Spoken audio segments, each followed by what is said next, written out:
बिस्मिल्लाहिर्रहमानिर्रहीम। अस्सलाम वालेकुम।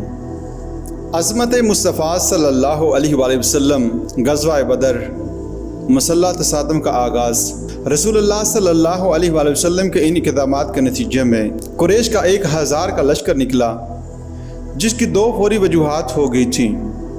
एक तो ये कि नखला में आप सल्लल्लाहु अलैहि वसल्लम ने जो ग्रुप भेजा था, इसकी मिट भीड़ कुरैश के एक तजारती काफ़िले से हो गई और जिसमें मुसलमानों के हाथों एक मुशरिक मारा गया और मुसलमान एक को आसीर बनाने के अलावा माल तजारत भी छीन कर ले आए। अब मक्के में शोर मच गया कि मोहम्मद सल्लल्लाहु अलैहि वसल्लम की ये जुर्रत कि इसके आदमियों ने हमारा आदमी मार दिया। यह हिजरत के बाद पहला कत्ल था और ये मुसलमानों के हाथों एक मुशरिक का था। दूसरा, हजूर सल्लल्लाहु अलैहि वसल्लम ने कुरैश के इस तिजारती काफ़िले का पीछा करके उसे रोकने की कोशिश की थी, जो अबू सुफियान की सरकर्दगी में शाम जा रहा था, लेकिन ये काफ़िला मुसलमानों के हाथों बच निकला था। काफ़िले की वापसी के वक़्त अबू सुफियान को ज़्यादा अंदेशा लाहक हुआ, क्योंकि ये एक बहुत बड़ा तिजारती काफ़िला था जिसमें 1000 ऊँटों पर करोड़ों का माल तिजारत लदा हुआ था। अबू सुफियान ने कुरैश को हंगामी पैगाम भेजा कि मुझे मोहम्मद सल्लल्लाहु अलैहि वसल्लम और उनके साथियों से खतरा है कि वो हमला करके हमें लूट लेंगे, लिहाजा फौरी मदद भेजो। दूसरी तरफ अबू सुफियान ने खुद रास्ता बदल लिया और बदर से होकर गुजरने के बजाय नीचे साहिल के साथ साथ होकर गुजर गया।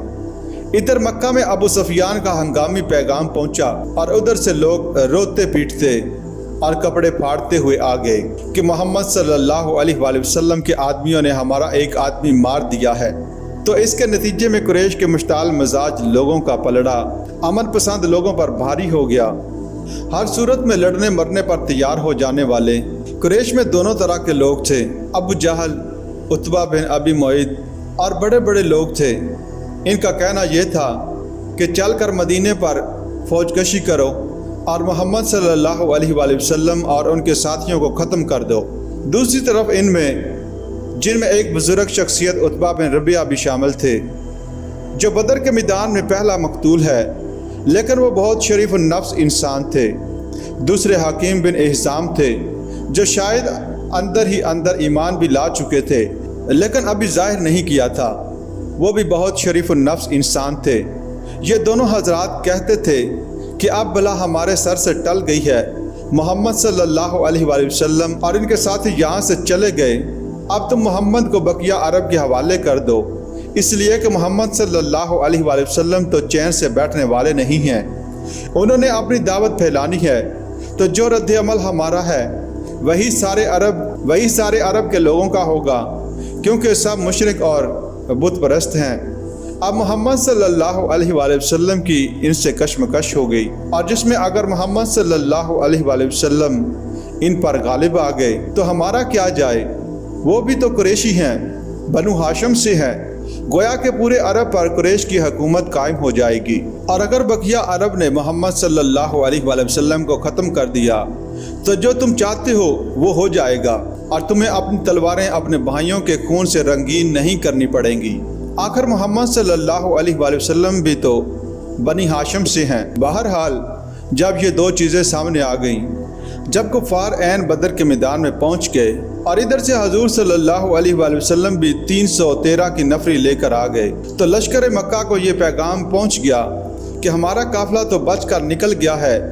हकीम बिन हिज़ाम और उतबा बिन रबिया अबू जहल के पास आए और आकर कहने लगे कि हमारा काफ़िला बाहिफाजत बच कर निकल गया है, अब लड़ाई की क्या ज़रूरत है। आपकी हैसियत ऐसी है कि आप अगर चाहें तो ये खून रेजी रुक सकती है। उतबा बिन रबिया ने अबू जहल को कायल करने की कोशिश करते हुए ये पेशकश भी की कि वो हमारा एक आदमी मोहम्मद सल्लल्लाहु अलैहि वसल्लम के आदमियों के हाथों कत्ल हो गया था, इसका खून बहा मैं अदा करता हूँ, बाकी ये कि हमारा काफ़िला तो बच कर निकल ही गया है, लिहाजा हमें इस खून रेजी से बचना चाहिए। इस पर अबू जहल ने मकतूल के भाई को बुलाकर कहा कि तुम्हारे भाई के खून का बदला तुम्हारे हाथ से निकला जा रहा है। ये लोग आए हैं और चाहते हैं कि जंग ना हो। इसने अरब के रिवाज के मुताबिक कपड़े फाड़े और चीखने लगा कि मुझे तो कसास और बदला चाहिए, مجھے کوئی خون بہا نہیں چاہیے۔ مزید یہ کہ ابو جہل نے عتبہ کو طعنہ دیا کہ شاید تم پر بزدلی طاری ہو گئی ہے کیونکہ تمہارا اپنا بیٹا حذیفہ سامنے ہے۔ ایک عرب کے لیے تو یہ بہت بڑا طعنہ تھا۔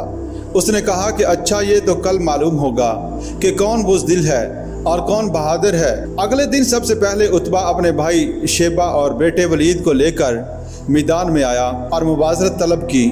ادھر سے 3 انصاری صحابی مقابلے کے لیے نکلے۔ عتبہ نے پوچھا کون ہو تم؟ انہوں نے کہا انصار مدینہ۔ عتبہ نے کہا نہیں، ہمیں تم سے کوئی سروکار نہیں، ہمیں اپنے ہم پلہ لوگوں سے لڑنا ہے، ہم ان کاشتکاروں سے لڑنے نہیں آئے۔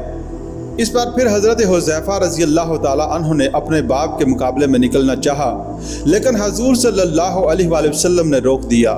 پھر حضرت علی، حضرت حمزہ اور حضرت عبیدہ بن حارث رضی اللہ تعالیٰ عنہ نکل کر سامنے آئے اور پہلا قتل حضرت حمزہ رضی اللہ تعالیٰ عنہ کے ہاتھوں عتبہ کا ہوا۔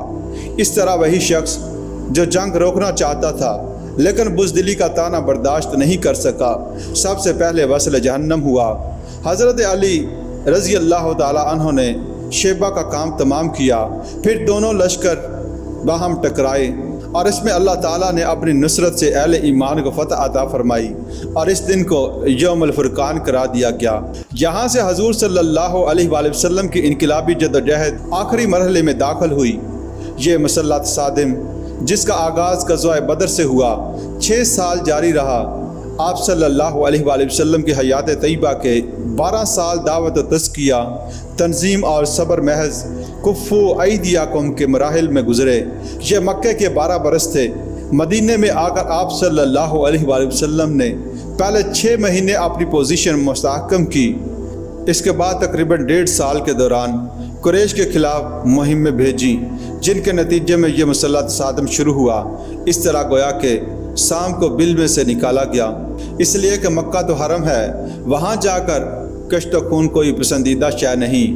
قریش کو وہاں سے نکالنا ایسے ہی تھا جیسے کہ سانپ کو بل سے نکال کر باہر لے آیا جائے اور پھر اس کی گردن کچلی جائے۔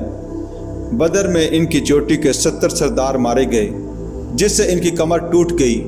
اس کے بعد 6 سال تک مسلسل جنگ لڑی گئی، جس کے دوران غزوہ بدر، غزوہ احد، غزوہ احزاب اور غزوہ خیبر وغیرہ ہوئے۔ محمد رسول اللہ صلی اللہ علیہ وآلہ وسلم نے غلبہ دین کی جدوجہد کے لیے پوری تیاری کی تھی، افراد کو تیار کیا تھا، ان کا تزکیہ کیا تھا، ان کے اندر ولولہ پیدا کر دیا تھا۔ محمد رسول اللہ صلی اللہ علیہ وآلہ وسلم نے غلبہ دین کی جدوجہد کے لیے پوری تیاری کی، افراد کو تیار کیا، ان کا تزکیہ کیا، ان کے اندر ولولہ پیدا کیا کہ یہ سب جانیں دینے کو تیار ہیں۔ انہیں نظم کا خوگر بنا دیا کہ شہادت ہے مطلوب مقصود مومن، نہ مال غنیمت نہ کشوری گشائی۔ یہ ساری تیاری کر کے آپ صلی اللہ علیہ وآلہ وسلم میدان میں آئے۔ پھر مسلح تصادم کا دور شروع ہوا اور اللہ تعالیٰ نے کامیابی عطا فرمائی۔ جاء الحق وزہق الباطل ان الباطل کان زہوقا۔